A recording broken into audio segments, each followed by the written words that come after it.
I'm Rainey Mullen, and this is Pen and Poet. Intimate conversations and performances with poets, both page and stage. Established and up and coming. A safe space where you can meet new artists, maybe gain an appreciation for the spoken and written word. This is poetry for the rest of us, the reachable, understandable, digestible poetry. That night, Zapata washed my feet. Handlebar whiskers scratched the itch between my legs like myth. On the days of our births, we breathe the dust of these memories, and it scours our flesh, smooths our skins, fills our lungs. All the dead desire most is to live in our memory. All they desire most is to laugh and to dance.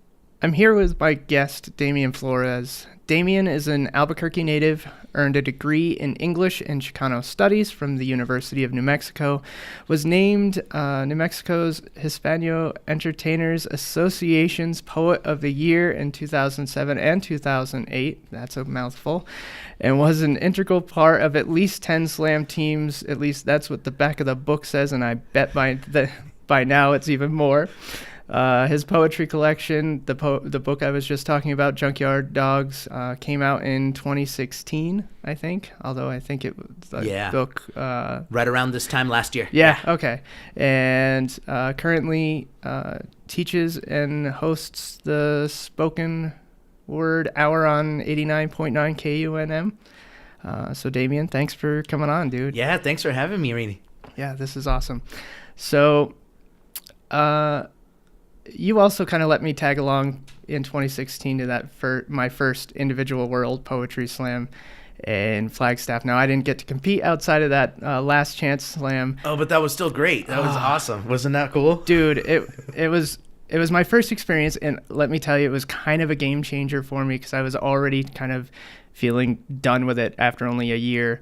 But going to that and frankly having shit poems at that point, because I had only been doing this 6 months or so, and holding my own, I think you and I both made it to the second round, and we were both kind of dropped from there. Yep. And being able to call Melanie and be like, hey, I made it to the same round Damien did, sort of thing. So that was really cool, and that's one of the great things about the Poetry Slam. And so for your listeners that might be a little unfamiliar with the structure of it, it's the competitive side of the spoken word movement. We can see a lot of the poems up online, through Button Poetry or through Poetry Slam Incorporated, whatever the videos that you see. But one of the parts that's missing from that watching the video is the audience experience.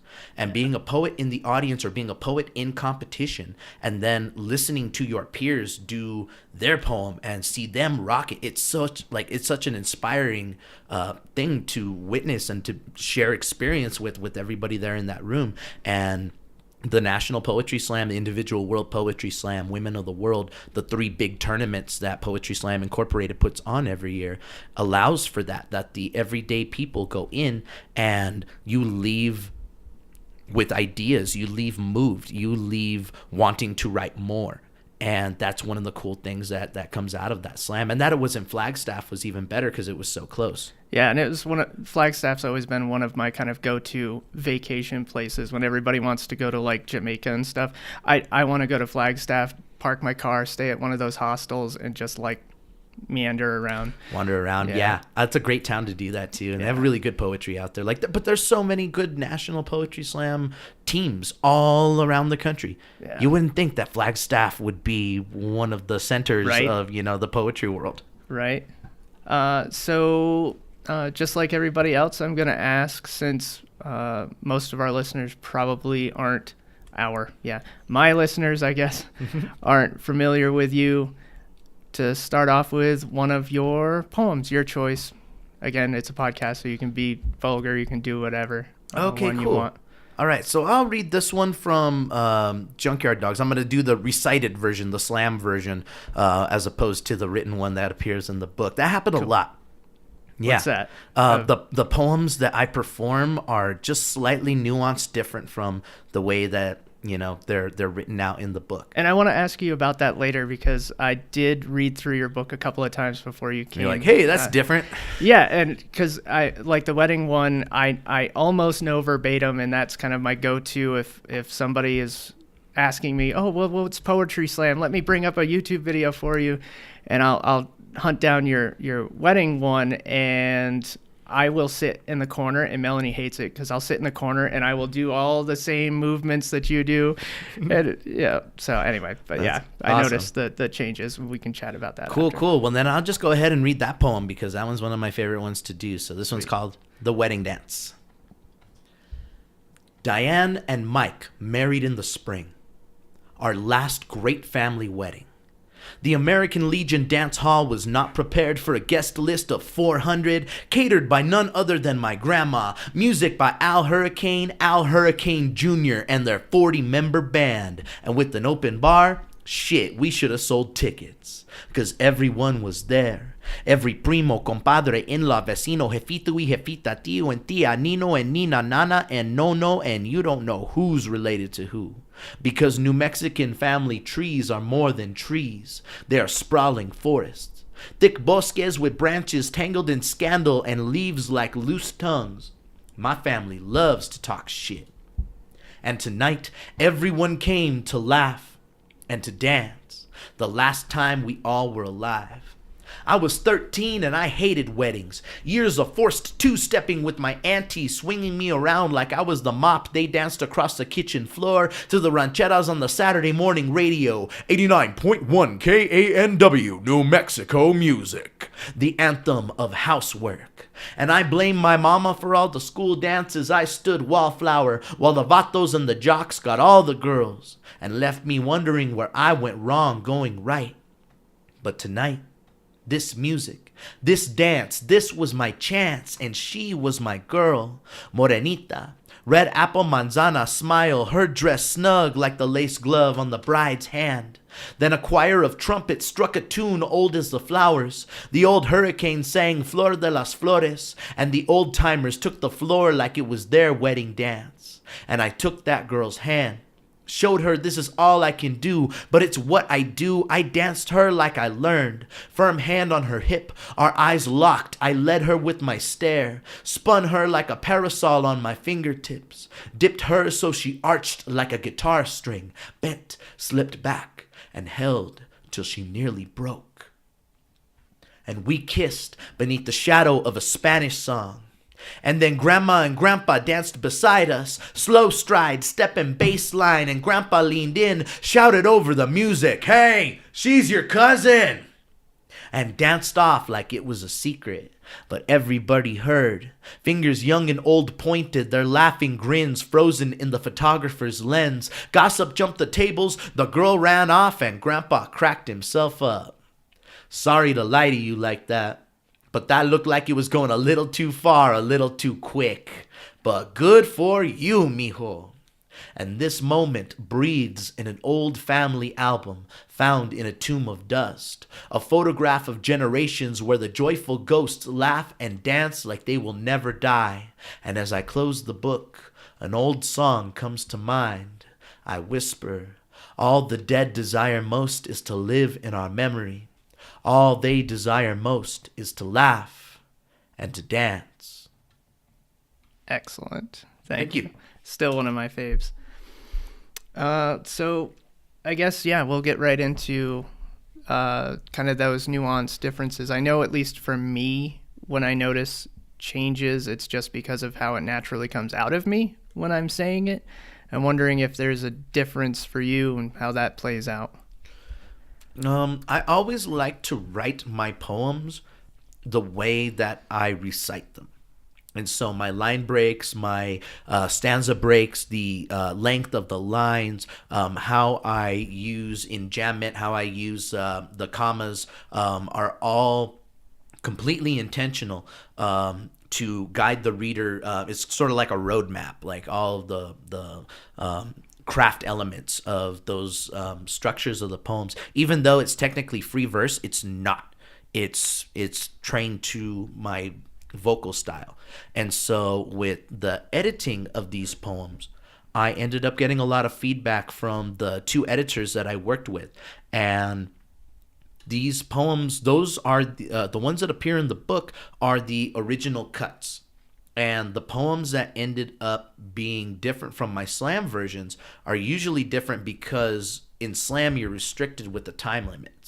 And so me trying to recite some of those, the full lines and the fuller stanzas, like there's some slight change in language in some of those poems. That was a time penalty every time. You get 1 point knocked off for every 20 seconds you go over, half point for every 10 seconds. And that's, it always killed me in competition. And so there was a way that I had, kind of cut lines from certain poems when I performed them, and then that just became the one that I memorized, that version.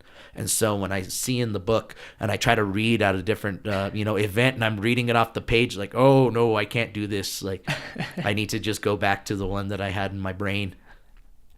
Yeah, it's funny because the poems that I have not heard you recite either at the book release or at slams, I can actually hear you reciting it.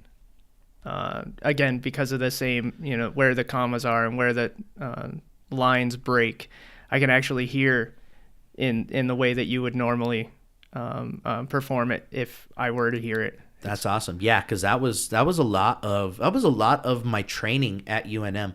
The creative writing department was excellent. I had so many great instructors, published writers that really took me under their wing and guided me throughout that process of just navigating undergrad. Like I loved my creative writing poetry classes, my short story classes, the novel class, the acting classes, the playwriting classes, and that was my carrot at the end of the day, because I had to take all the bullshit classes that they force you to take at UNM. I had to take math like 3 times in a row. Math 120, I was terrible at it.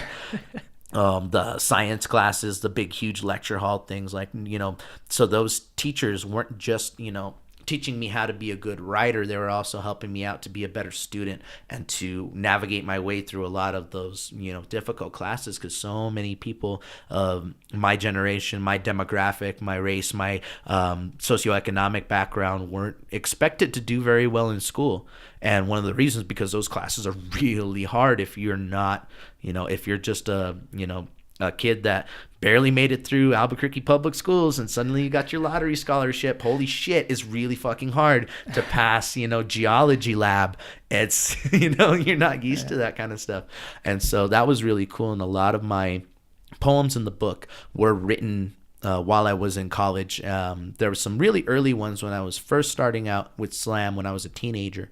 And then a bulk of those poems in the book came from a lot of things that I was experienced, a lot of family research that I was doing for different classes became the subject of a lot of those poems. A lot of social issues in Albuquerque, dealing with gentrification, loss of culture, dispossession, just a lot of these themes that are throughout the undercurrent of the book were things that I was just paying attention to while I was in college. And then now looking back over, the last 6-7 years that I've since I've wrote those poems, it is so eerie how like the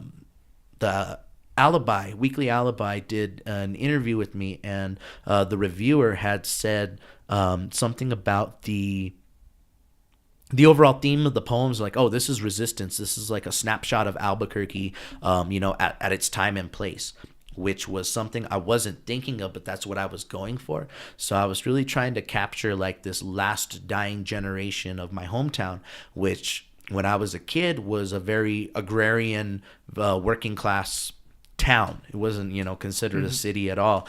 And then slowly with the popularity of the television and movies that were being television series and movies that were being filmed here, the Breaking Bad phenomenon that broke right around 2000 and whatever, when that show first started coming out and getting attention, that was an interesting representation of Albuquerque because it was accurate to a certain degree. And a lot of the poems that I have in there are within like that same kind of timeline that the show had been, kind of focusing on. And a lot of those poems that ended up making the cut were kind of like a big middle finger to things being changed. I feel like an old man, like shaking my fist, like, oh, I remember back in my day, like, whatever. But back in my day wasn't that long ago, and the older generation that were my grandparents' generation, my older neighbors, like the way of life that they had grown accustomed to and that they had harbored and nurtured was being taken over by developers changing neighborhoods, by all of these construction projects trying to modernize Albuquerque while taking away this very New Mexican way of lifestyle, which is feeding yourself, which was growing a garden, which was living like it was still kind of the 1800s. In my neighborhood in Old Town growing up, you used to be able to walk down the street and then somebody would be riding their horse. And now you see that still, but it's in different neighborhoods. Like it's a bit further south. The South Valley is the only place where you can keep livestock like that anymore. One of the poems that didn't make the cut, I had to edit this one out. It was I loved the story. The editors were not convinced of the craft of it, and so I was just like, screw it, cut it. And I don't want to deal with this shit. Just take it out of the book. And it was a poem about one of my neighbors that was a mayordomo. He was the guy that had the keys to the ditch, the watershed. So he had the control over the water, and the ditches that flowed in through the neighbors' yards that they used for irrigating their their gardens or feeding their animals. That was something that was a very respected position. And so this old man had resisted when the city passed an ordinance when I was a little boy that we couldn't keep livestock within city limits. You had to go outside into Bernalillo County, which is why the South Valley is one of the few places that you still see people riding their horses and stuff. That makes sense. And then the North Valley, like far North Valley, it's the same kind of thing. And so we had to get rid of all of our animals, and old Arnold Sanchez was the only dude that still lived in that really old timey way. He was in his he was like 90 years old when he died, but he still lived in that same old fashioned way. And then now his family farm is a gated community with 300 $500,000 homes all spread out throughout it. And it's just a lot of my poetry is just kind of remembering that era just before the mansions came in. It's like looking at it, it's like, oh no, there was something else here before this. It wasn't always just, Old Town wasn't just this tourist trap, a bunch of shops and city sponsored events and whatever. Central Avenue wasn't the wannabe 16th Street Mall in Denver that it's slowly becoming. Yeah, and it's cool because I actually came here in 2010, so I missed out on all of that, and so it's really cool to hear, someone my age and not like what we would consider an old, like our grandparents talking about it. It's so cool hearing it from somebody my age that, in a not so distant past, all of that stuff it wasn't as plastic as it is now, essentially, in a lot of those places. And granted, that poem didn't make it in. One of my other favorites, the Tortilleria. Oh, yeah. Juana Henrietta. Yeah. I'm going to ask you to do it if you can remember it. But I want to chat about that a little bit because I assume it's the same vein in terms of what you were trying to get across. Is it someone you actually knew? Is it just I love talking about this one. This is cool. Okay, so this poem, Juana Henrietta, was this idea bouncing around in my head in 2006. I was 20 years old, and I had made it onto the Albuquerque Slam team, and that was my first outright slam team that I had ever been a member of. In 2004, I was the alternate, and I was like a senior in high school, and looking back, it's like, oh yeah, those poems kind of suck. And I was the alternate, so I didn't get to play. I got to go to the National Poetry Slam and see a bunch of amazing poets and got real inspired. And so the following slam seasons, I really, buckled down and I wrote a bunch of poems. And Juana Henrietta was one that I had an idea for, and I started writing it, but I didn't finish it before we went to the National Poetry Slam, and we lost in the semifinal. We lost to Washington, D.C. in a really close slam, and I remember just kicking myself, being like, shit, if I had finished that poem on time, we could have used it, we could have rocked it. And so that one came from an old folk story. So the legend of John Henry and John Henry's Hammer. Okay. Yeah. So John Henry was a black railroad worker during the 1800s, and this story kind of became the metaphor for like man versus the machine, human labor being replaced by innovation and technology, and talking a lot about robber barons and class inequalities and the class war, like really taking hold during the Industrial Revolution in the 1800s. And so John Henry, in this story, he's the steel driving man. He's a worker for the Union Railroad, and he can dig faster than anybody. And they're trying to cut through the Cumberland Gap in the South. They're trying to drill through the Appalachian Mountains in order to put the train through, and they're gonna replace all the workers with this steam engine. And so they fire everybody, and then John Henry says, well, I'll battle the machine, like whatever, nobody's better than me.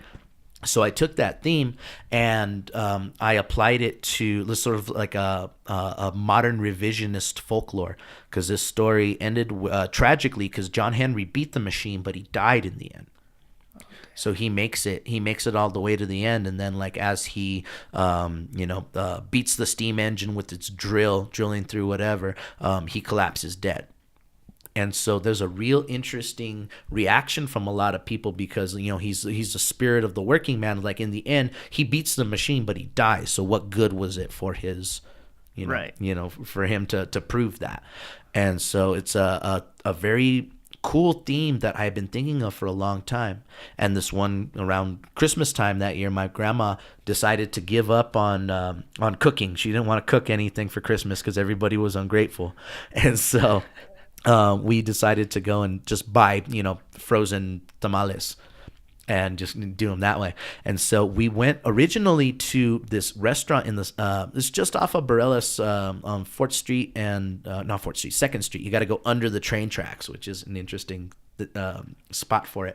It's this tamale factory called El Modelo. Oh. And there is what I described in the poem. It is a tortilla factory where it's all handmade food. There's about 50 older ladies that work in the back, and they're all the cooks, and they've just got rows and rows of tables as they just prepare everything that they make. They do everything in-house. It's all hand-pressed tortillas. It's all made there. Like, they make everything except their cheese, I think. That's, but awesome. They do it old school style. And we went there, and it was ridiculously expensive. It was like $36 for a dozen tamales. Damn. Because they're that good. But to feed, a family, it's like, no. It's like everybody gets one tamale. My grandma's like, nope, we're not going to do that. And so we went up the street to the Bueno Food Factory. And in order to purchase from that spot, you got to have a business like a restaurant or catering service or something. And so my grandma, she made one up. Because she had cooked for all the family weddings and baptisms and the quinceañeras or the whatever birthday parties. She was like, "Oh yeah, I've got yeah." And so they were like, "Okay, ma'am, what would you like?" And so she ordered a box, like a huge, it was this massive box full of frozen tamales for the discounted, restaurant rate. And in the waiting room, it was interesting because there were these windows where you could see the machines. And I remember going on a field trip here when I was in elementary school. We got to do this cool, where does your food come from unit? And we got to go and see these factories. And I remember going and looking at that one and just seeing the machines in Bueno Food Factory, just like you would see in an episode of Reading Rainbow or in, what's his name? Mr. Rogers' Neighborhood, where they do the same kind of thing. This is how stuff is made, kids. This is kind of cool, huh? And it was all machines working all the equipment, doing the same stuff that the ladies in the El Modelo tortilla factory were doing. And so those things just all clicked into one. And Johnny Cash has this great song called The Legend of John Henry's Hammer.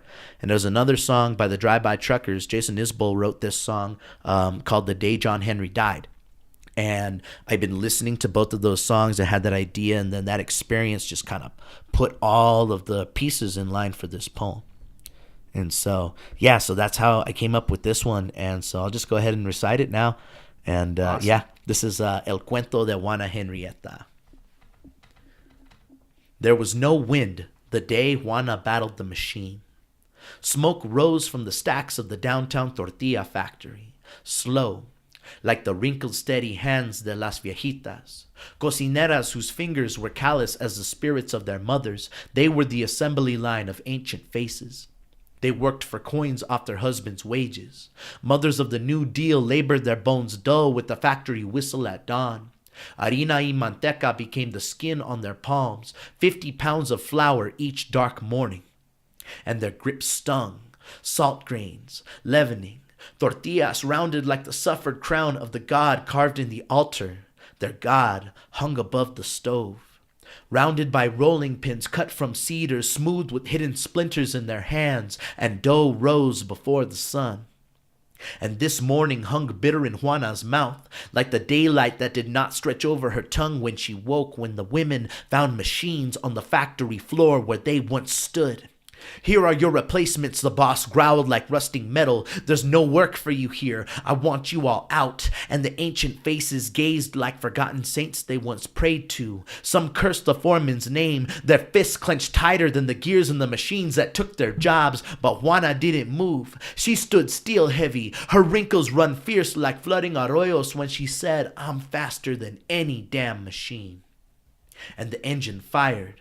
Conveyor belt rolled tamales, each an exact copy of the last. Juana took the table beside, handful of masa, corn husk hidden in her skin. She spread masa, carne y chile, each glide of her hand, like wiping tears from her daughter's face. Wiped sweat with back of fist. Her salt, a blessing of food at the table, and she knew it didn't matter as she beat the machine. She gone like so many Mexicanas, riding like nopales beneath the tractor's heels, just as their men's backs were replaced with forklifts and backhoes. But an engine does not name its children after a passing rain cloud, does not brush dead leaves from headstones, and never learn the recipe from her grandmother's tongue. The machine fired. La hoja, la masa, la carne, el chile, bled the crevice in the hands. La hoja, la masa, la carne, el chile, wrapped the bandana in Juana's hair. La hoja, la masa, la carne, el chile, her husband buried in the Philippines. La hoja, la masa, la carne, el chile, her daughter's birth cries. La hoja, la masa, la carne, el chile, the shadow on her wedding day. La hoja, la masa, la carne, el chile became the peasant maid's machete as the engine sang the death of the laborer's breath.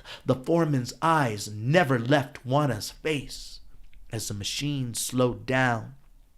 Smoke and motor oil snaked the air when the conveyor stopped. Juana crushed the last tamal. Her voice stung like snake venom in the chile when she spoke to the foreman. Cabrón, bésame fundido, malagracido, viejo sonso. Toma las tamales y ponlos adentro de su culo, pendejo. And her shadow stained the floor where she stood. The next day, the machines unloaded. The women manned the controls, but Juana never showed for work. Some said she joined the army, or maybe opened a restaurant. Some said she became a corn plant rooted in burning soil, but really none of them knew. Still, their throats all burn from the steam. The gears grind off and rust in their dreams. Their mouths all dry when they say the name of the woman and sing legends of the day. Juana Henrietta made tamales against the machine. Awesome. Thank you. I have to say, when I first started this, it was partially because I think poets need another outlet to outside of the performance competition part, but also because I really just wanted to have a place where I could ask all the questions that I really always wanted to ask of poets, but feel that at a competition it's not appropriate to start asking weird questions. But what's really cool is between you and Anna already, I'm learning more about history than I am about poetry, which is super cool because like I said before we hit record, I grew up in Connecticut, the whitest end of Connecticut, which is already white. I don't know anything. So when I moved here, my extent of knowledge of anything Mexican was Taco Bell. Mm-hmm. So, I mean, hearing just the history and getting, to know that, that poem, which I already liked, and I actually I thought it was more like a Rage Against the Machine reference rather than an actual historical reference point. And it is. It's all those things. Yeah. It's cool.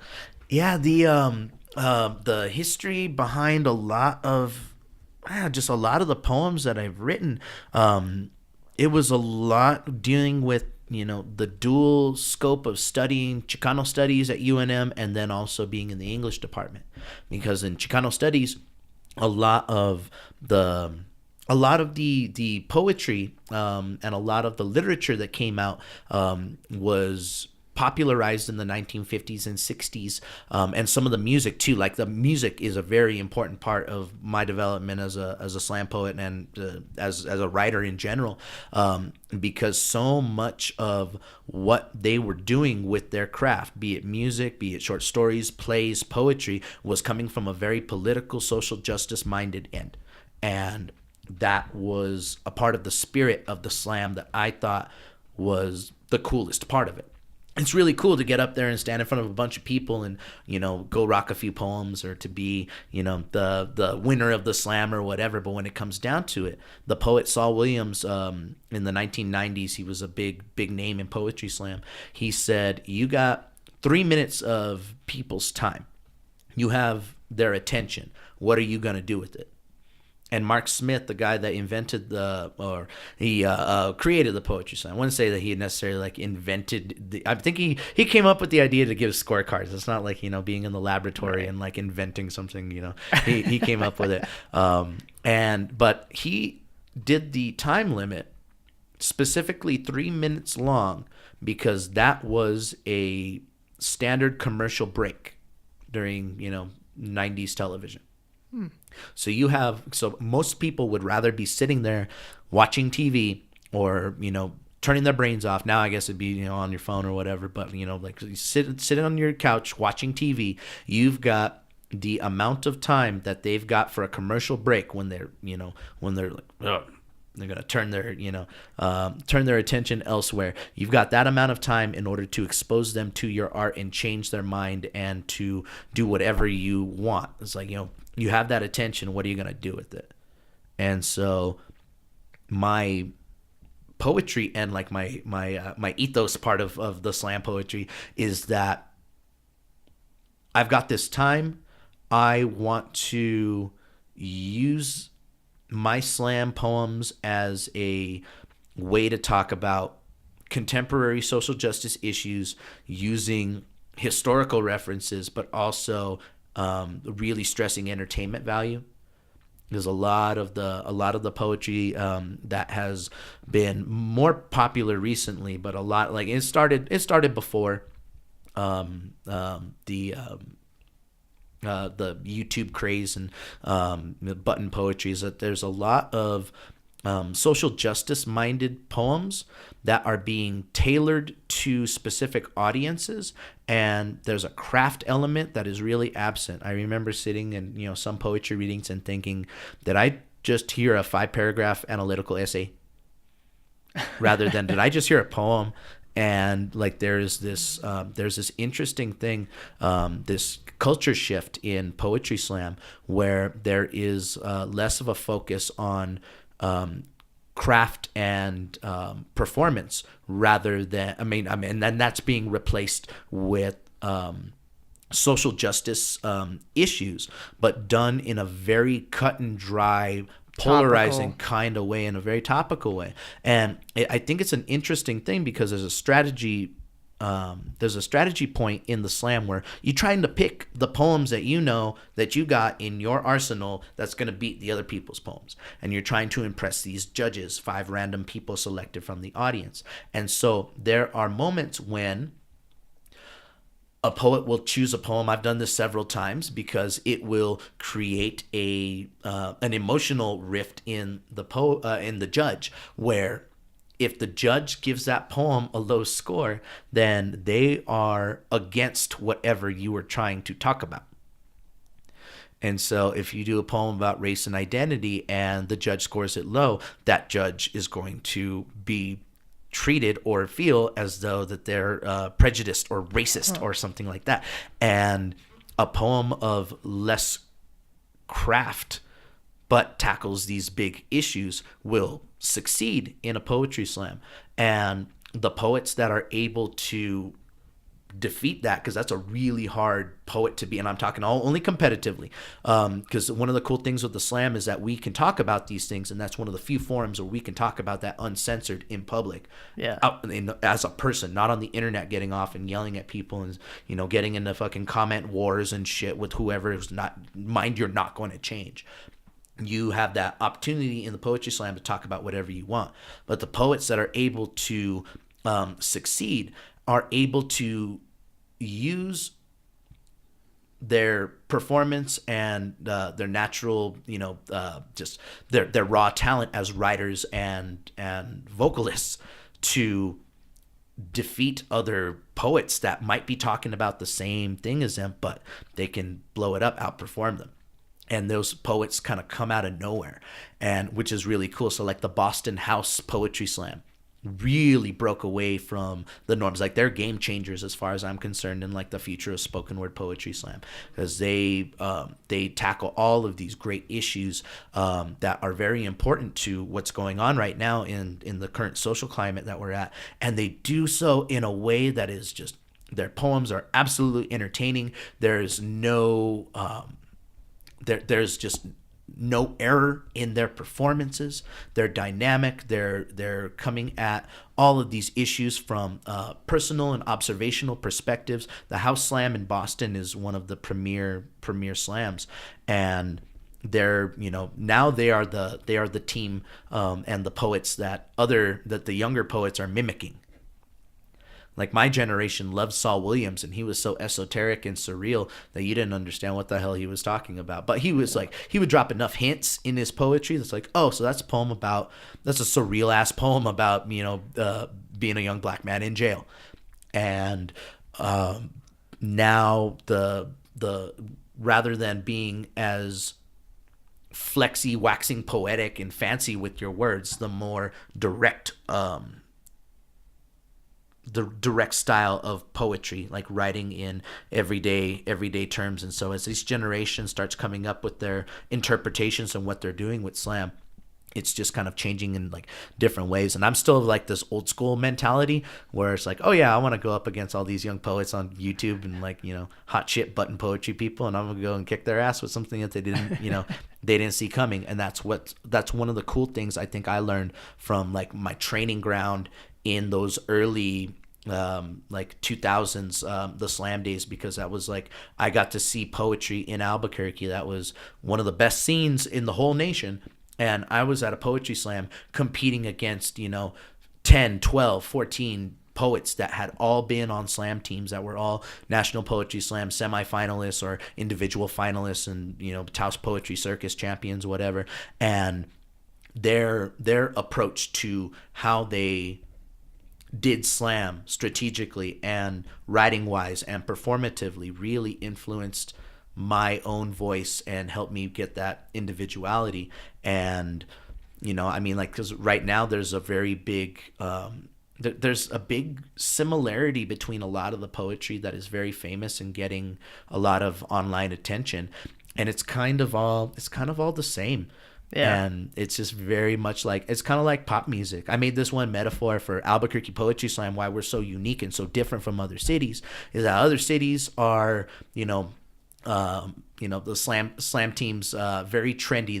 They're top 100 music. They're the Billboard Top 100, whereas we're a combination of underground hip hop, outlaw country, and rockabilly and heavy metal and shit like that. And that comes from a lot of our. I think a lot of our poetic and musical influences have influenced this slam scene to be what it is. And a lot of that comes from that. In New Mexico, we have a very strong artistic culture. Our artwork, our food, our music, everything in New Mexico that is truly New Mexico is New Mexico, and you're not going to find it anywhere else. And so we go and take New Mexico poetry to all these cities across America, and we, fight with our words in this tournament, and people like it. And it's just different enough that we stand out against teams like New York City. We stand out against the Charlotte and Hollywood and Miami and Detroit scenes, all the Texas scenes that are all hot shit right now, which is pretty cool. It's like, and we're friendly with most of them. And Albuquerque wins. I mean, at least ends up in the top almost all the damn time. Yep. And that's something that has been going on since the 90s. Yeah, it's weird. And like I said, I am really new to all of this. And Robin and I, Robin Reynolds, started at the exact same time. It happened to be semifinals in 2015, and we liked it and thought, oh, well, we should do it. And we just said, well, fuck it, October, we're doing this. And all of my friends and family would be like, oh, how'd you do? I'd be like, I came in last.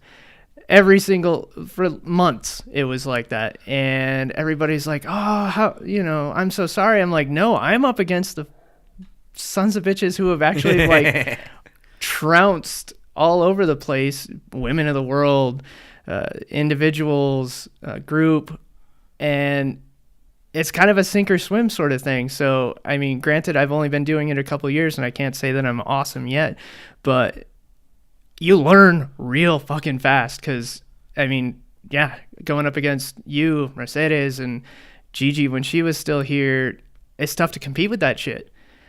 So it was really cool just in terms of, being just kind of tossed into the pool and told to swim. It was just... Yeah, and that's how that is. My first couple of years slamming, I was a teenager. I was 16 when I started.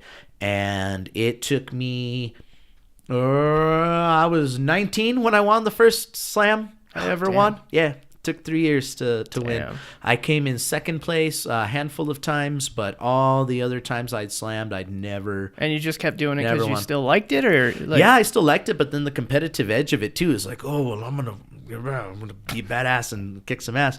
And I also remember around that same time, I had a high school teacher that showed us the Dead Poet Society.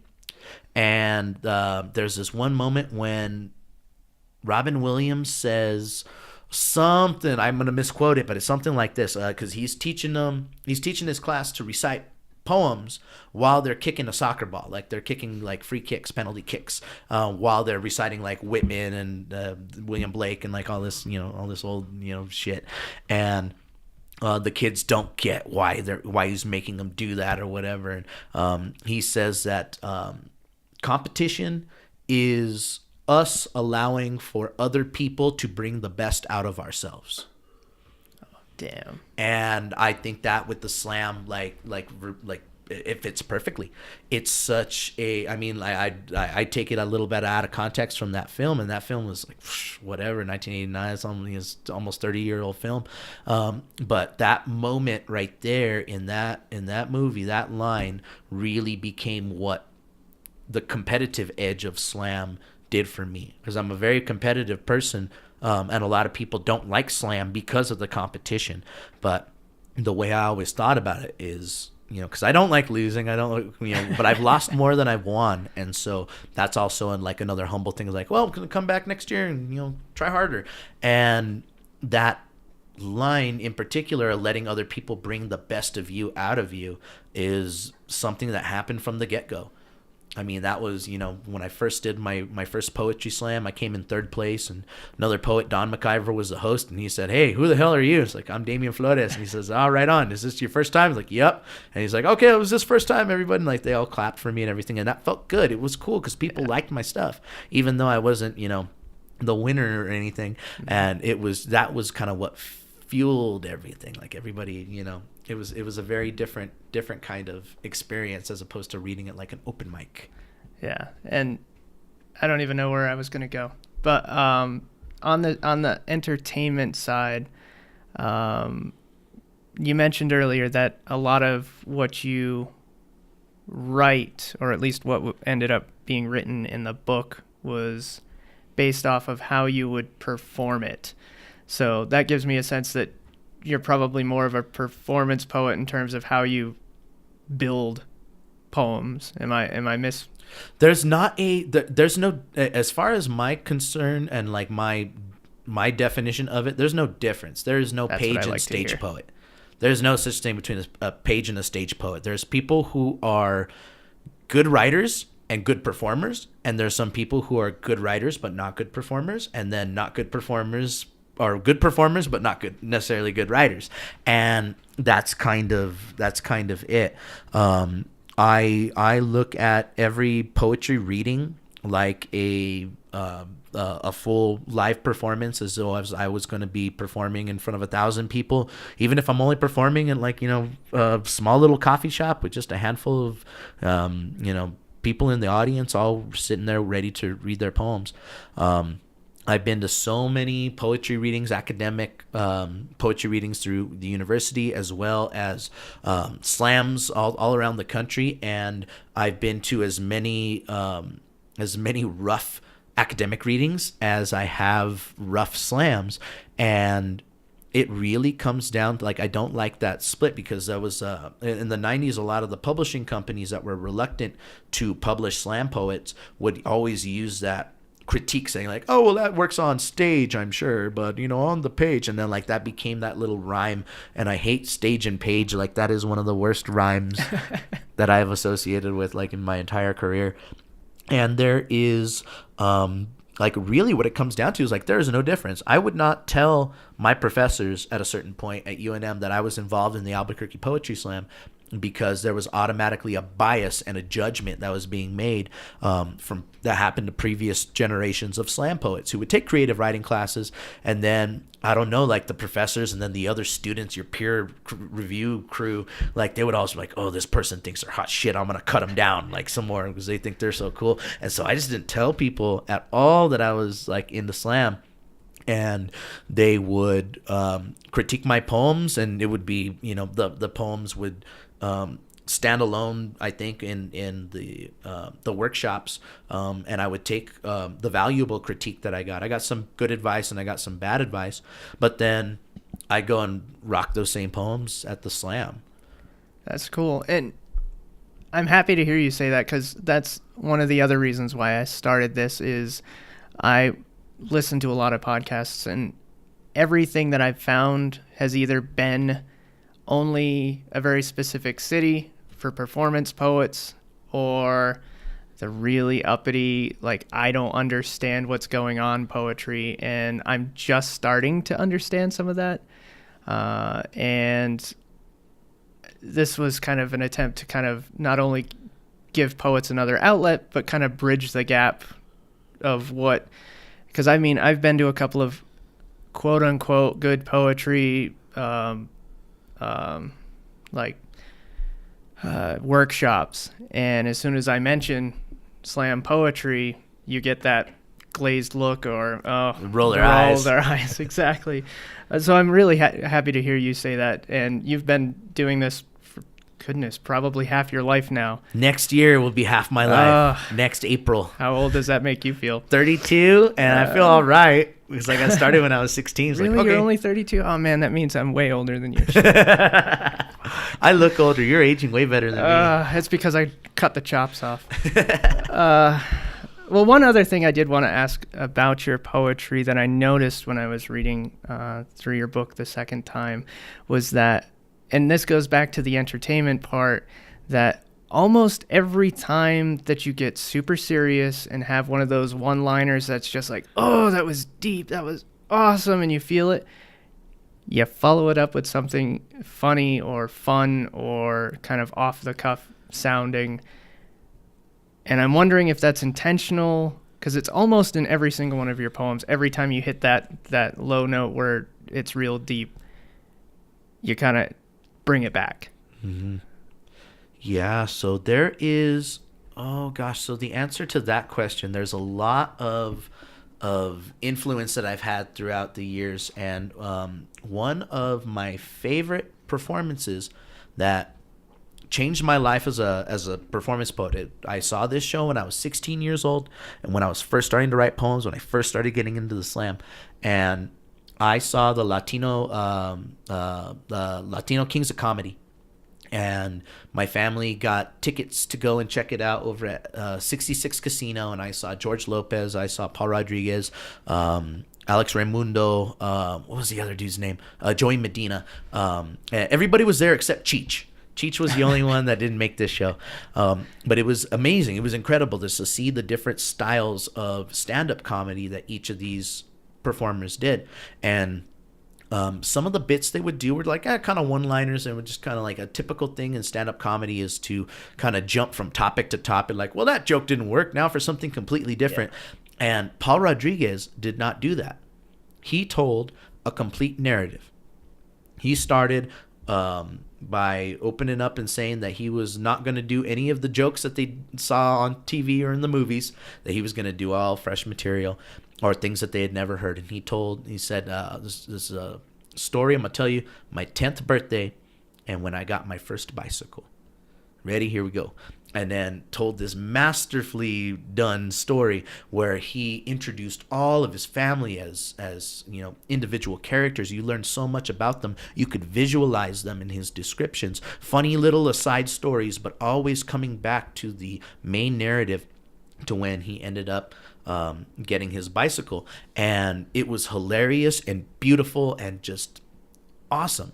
And there were moments where there were some low points. Like, he was talking about some serious heavy things, especially considering how universal that is for Hispanic, Chicano, Latino peoples, and to have that family structure, and then to know what it's like to lose a relative who's really close, to know what it's like when somebody in your family is sick of a terminal disease, and you're trying to find the humor in a dark place. And my mother had passed away earlier that same year I started doing slam, and I remember poems that I wrote from them being very, very serious and very, very sad, but they always had there was always some little joke, because I never felt hopeless during all of those tragedies. And seeing Paul Rodriguez's performance and being able to talk about these very serious, heavy things, but in a way that made you feel like you connected with him, that that happened to me too. Yeah, my grandpa was funny. Yeah, my mom liked to tell a lot of jokes. Yeah, my grandma was hilarious. And not looking at the tragic things just through this tragic end. There's always always something that'll make you feel better. Nothing is the yin yang kind of balance a little bit, that there's always a little bit of light in the dark. And so that's something that I always like to bring forth in some of those heavier poems, or even if it's a snarky, sarcastic kind of line. Because in the big one, the main poem, I almost called the book by a different name. I was gonna ask you about the yeah, because I like Junkyard Dogs quite a bit more so, because that's why I ended up doing that one. But the longer piece that I think is more of the because I think of books like albums. I listen to a lot of music, but I'll listen to whole albums, and I'll treat an album like I would a novel or a movie. I'll sit down and I really like well crafted albums. And so that one for me would be when Santana does Soul Sacrifice, and it's an 11-minute song, just kind of randomly in the middle of the album. That's what that poem is for me when I was writing it, because I wanted to use Manuel Leyva, because he's a joke. He's not a real he's a joke that all the old timers would make, because they all worked hard jobs. My grandpa was a bricklayer. He was the head of the union for utility block company. And his joke, and all the dudes' jokes, oh yeah, my name's Manuel Leyva, but they call me manual labor. Ha ha ha. And so using that as the character to tell this very serious story about gentrification, about elderly people not being taken care of well at the end of their lives, talk a lot about the just an unappreciative sentiment towards this, that dying generation. And so that's sort of like the crossover, like from the old Albuquerque dying off into this new Albuquerque that we're at right now. And a lot of the ways, the humorous aspects of that poem are overlooked, but there are moments of sort of levity, like gotta brighten it up. My biggest critique on the book was from Amalia Ortiz, and she was the first poet I wanted to write a blurb for my book when they said, well, who do you want to send this out to review it? And her immediately, because she was one of my idols when I first started slamming. I used to see her on TV all the time. She was on HBO Def Poetry several times, and she's from San Antonio, Texas. She's an amazing poet, incredible performer, National Poetry Slam champion. She just graduated from University of Texas, like PhD in poetry and like crazy shit. Like, she's badass. And she was in like that ground level in the 90s with slam when it was first starting to take off, and she was and she wasn't just a Latina voice, because she was a Chicana voice, which is not very well represented in slam. We have Latino poets, but in the East Coast you got a lot of people with Cuban ancestry. You got a lot of poets with Boricua, Puerto Rican, and then in the borderlands you have the poets are here, but we don't get famous. We don't get like the big, the HBO break. We don't get the huge blow up video on YouTube or Button Poetry. A few poets have, but in particular, Amalia Ortiz was like the face and the icon for Chicana poetry in the 90s, at least on the TV. And she told me after reading the book that she wanted the humor spread more throughout. She's like, lead more with, put the wedding dance poem towards the beginning.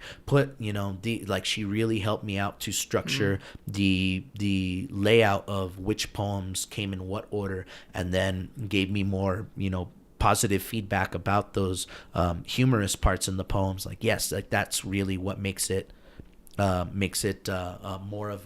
more emotionally if you look at like the emotional roller coaster of it, it kind of like dictates the pace.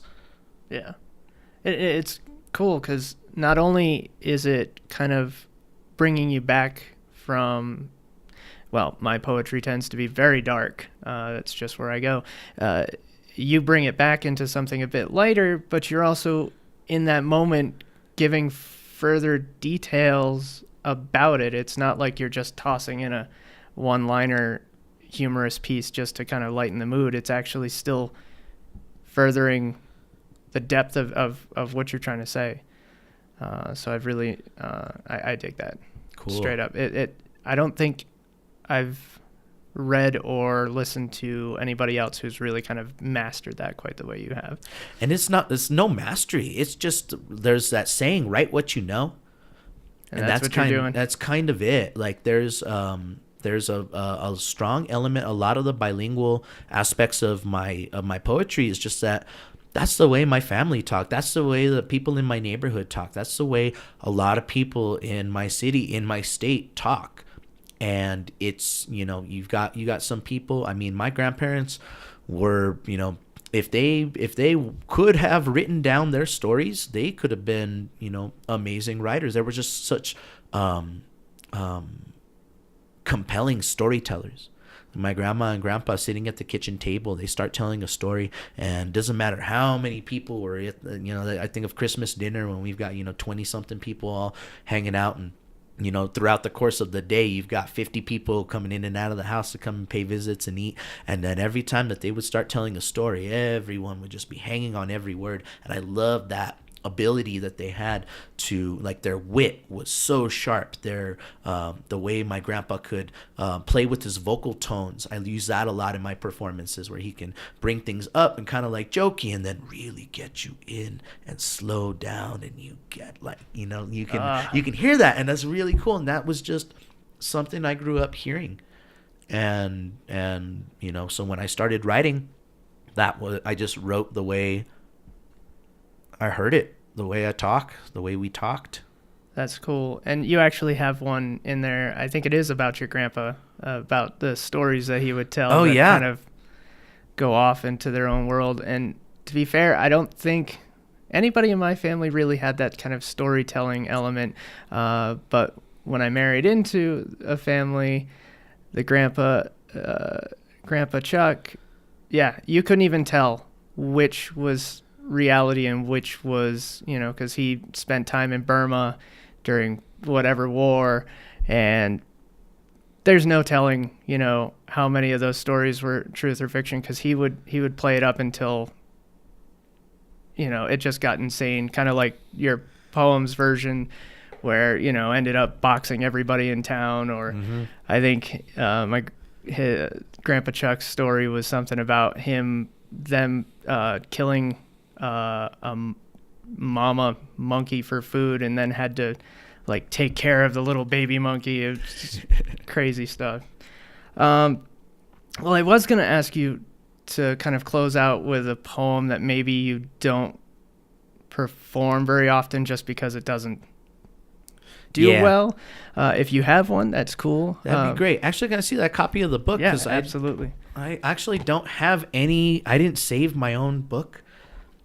Dude, how can you not? Every time I get published, I buy like 8 copies. Oh, I sold out of the first printing, and I needed the money, so I sold my last book. Okay. Let's see. All right. Well, I'll go ahead and read the closing poem. Because the way I wrote this one, and this is another, like this one, so if Manuel Leyva was my soul sacrifice a la Santana in the middle of the thing, then my closing poem is my Freebird, and this one is about my mother, February 17th. So I started writing, and I started performing in the slam after my mother had passed away when I was in high school. I was in the 10th grade, and I began the book. I wanted to bookend it with these 2 poems. So the first one is called Midnight in St. Mary's. I was very, my family, my grandma, she was super duper Catholic, and we had to go to church all the time. And that first poem is about spending, every day of Lent with my grandma, because she would go to mass every single day. And on Holy Thursdays, we would stay till midnight. They keep the church open till midnight and candlelight, so they guard the little, I forget, the sacristy, like the little magic box with the bread and the wine in it. And that was where like my first ideas and poems are coming from. And so I wanted that one to begin, and then I wanted to end with this piece about losing my mother. And I broke it up like because there's a lot of Catholic references throughout my book, just because I was a part of my upbringing. I'm still coming to terms with some of the trauma. Aren't we all? Yeah. And so this poem is broken up by like the mysteries of the Rosary. And so the Rosary is broken up into 5 sets of prayers, and then one at the end you have the final prayers. You have the Hail Holy Queen, and then there's 3 Hail Marys prayed for faith, hope, and charity. And so I use that as the structure of this piece for my mother. So this is the poem that closes the book. February 17th. El primer. I dreamed this all. The morning my mother died, I saw her in the emergency room bed, curtain pulled back, her shirt torn from where the doctors cut, defibrillator burns on her chest, breasts exposed, a plastic tube taped to her mouth. My stepfather slouched in the chair beside her, my grandparents praying over her. The stroke left her burning for 30 days. I dreamed this all to life. La segunda.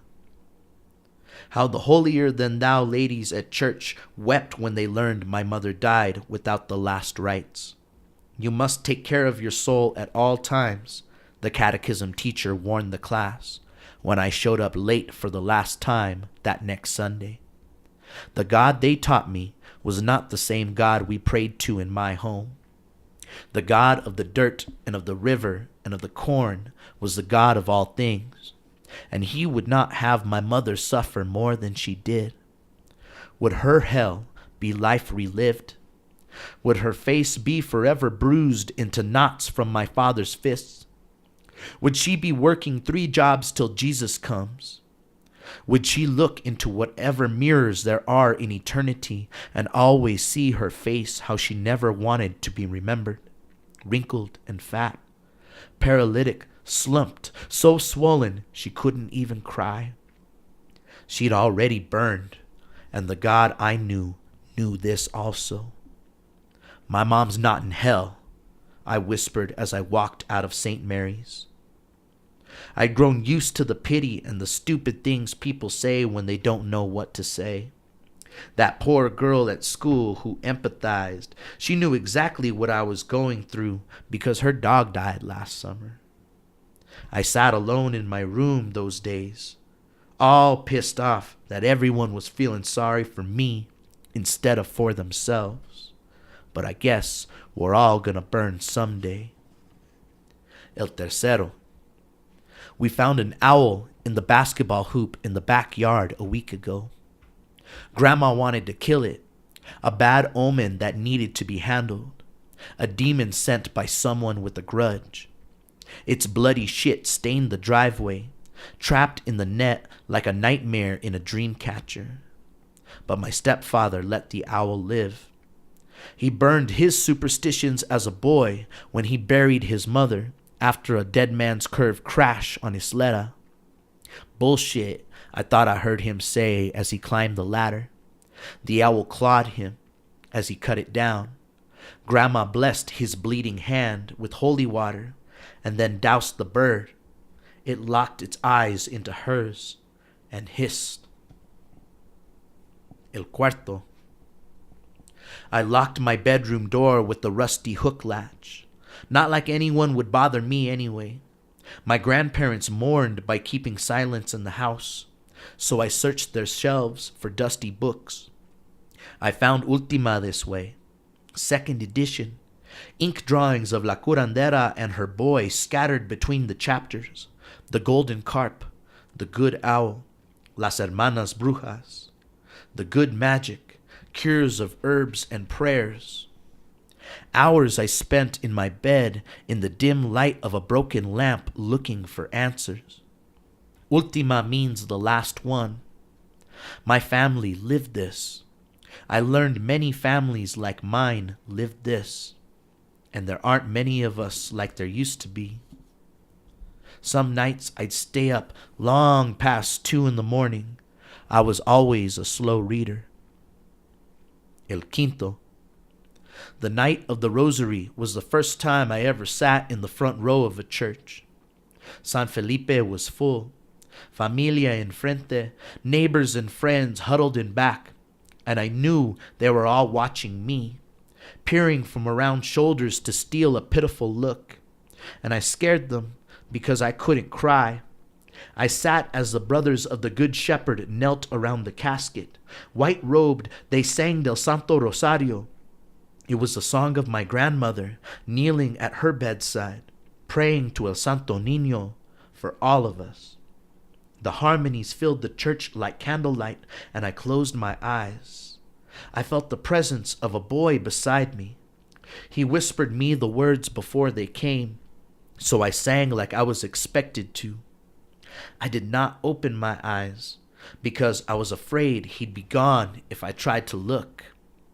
And I wished I could disappear just like my visions did whenever somebody gave me that sorry look and their faces hardened like those saints in the nichos of that church because I snuffed myself out on the altar or something like that.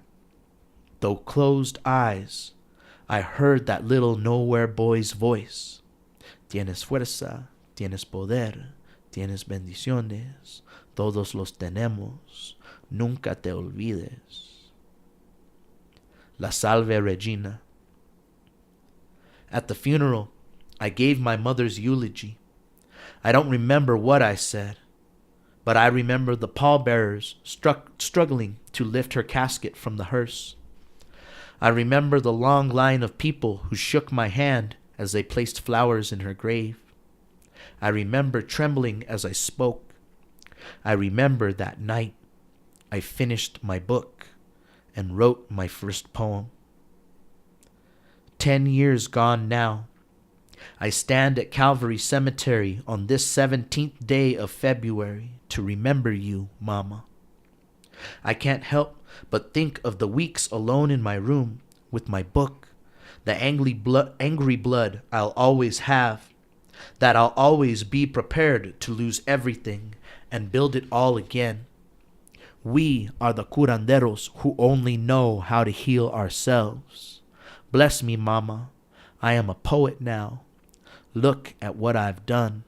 Look at all I've done. Wow. Awesome. Thank you. Thank you. Thank you. Yep. I just needed a moment on that one. So is there anything else you wanted to share or chat that we didn't hit on? Oh, gosh. Well, we can give a plug for Albuquerque Poetry Slam.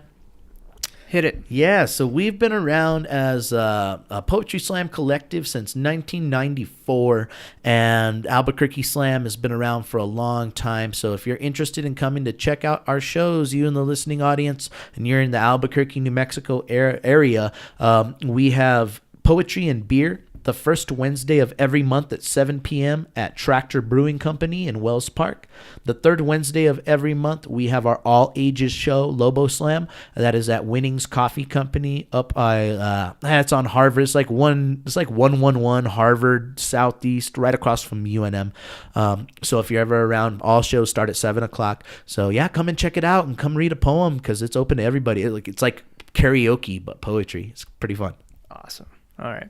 And like I said, I am ending all shows with us reading our little icebreaker poem, partially just to be an icebreaker for you and I before things start, but also to give listeners a sense of a different sort of poem than will typically be read. Because, I tend to lean towards the more outspoken poets anyway, but also gives you something to go home with, because I know a lot of us tend not to write a lot if the mood isn't there. So this one we did a no-net poem, which is you probably never heard the name, but it's basically that poem that you'll see in a lot of inspirational pictures where it's 9 lines, first line being 9 syllables, then 8 syllables all the way down to 1. And we haven't heard either of our poems yet, and they could be shit, they could be brilliant. That's just the nature of it. Do you want to go first or second? Always go second. That's one of the slam strategies. Of course. If you have the choice, you win the coin toss and a tie. Go second. Why do I always have to go first? Even in slams, like right from the get-go, every single time it's been 1 or 2, and Gigi says she gave me that curse because... Oh, whatever. It's all chance. That's all it is. No, There's it's nothing. not. It's not chance. You guys have it totally rigged. All right, so here's mine. Winter comes to Albuquerque. As the season changes, I still miss snowfall like family. Silence counting the distance from fist to forgiveness, from autumn to whatever comes up next. Right on. I went with the same theme as you. That's pretty cool. Nice. Yeah, because the weather this morning was all fucked up. It was weird. And it's one of the first real cold days in Albuquerque. And if you guys aren't from Albuquerque, it doesn't get cold. So, and it was foggy. Mm-hmm. That was weird. Yeah. We don't have that either. Yeah, so, that's exactly what I was getting at. So, here's mine. It doesn't snow in Albuquerque. The sky grayed and fogged this morning. It teased for a moment, but nothing came of it. The air so heavy, I thought I was somewhere else. Someone else. Awesome. Well, thank you, Damien, so much for this. It's been fun. Yeah, thank you, Rainey. I had a great time. Thank you for having me on. I want to thank Damien Flores again for coming on the show. Not only has he been a huge part of the massive Albuquerque poetry community for almost half his life, but he's been one of those poets that I've looked up to since I started slam poetry about 2 years ago. You can find his book Junkyard Dogs at westendpress.org or on Amazon. You can listen to the show that Damien hosts every Sunday night on 89.9 KUNM at 8 p.m. It's called The Spoken Word Hour. You can also find Damien and a bunch of other amazing poets at any one of a number of slam events around Albuquerque almost every single month. Find ABQ Slams on the web or on Facebook. If you like the show, please hit the subscribe button on iTunes or wherever you get your podcasts from. Leave a comment, leave a review. If you head over to my Patreon page and search for Pen and Poet, you can support the show. You can give as little as $1 a month. I believe I'm going to set it up so that Ana Martinez, you get to, if you subscribe on Patreon, you will get a copy of Ana Martinez's original version of Capitan. This is not a cheap endeavor, and I often say that I do this so that I can listen to poetry, which is kind of true, but in reality, it's to give an outlet to artists and let them share their work and be heard. If you want to be a guest on my show, hit me up via email at rainy.mullen@gmail.com or on Twitter at Pen and Poet. The email again, rene.mullen@gmail.com. Thanks for listening, and stay safe.